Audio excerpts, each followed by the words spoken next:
So Folklore actually has a sister album that I'm very proud of, and it's called Evermore.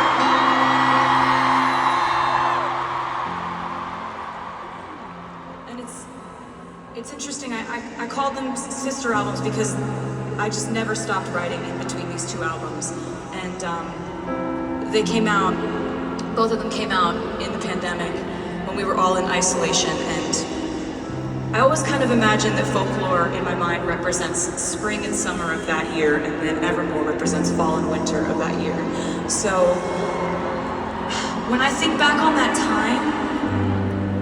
getting to play these songs, I always think back to how I felt when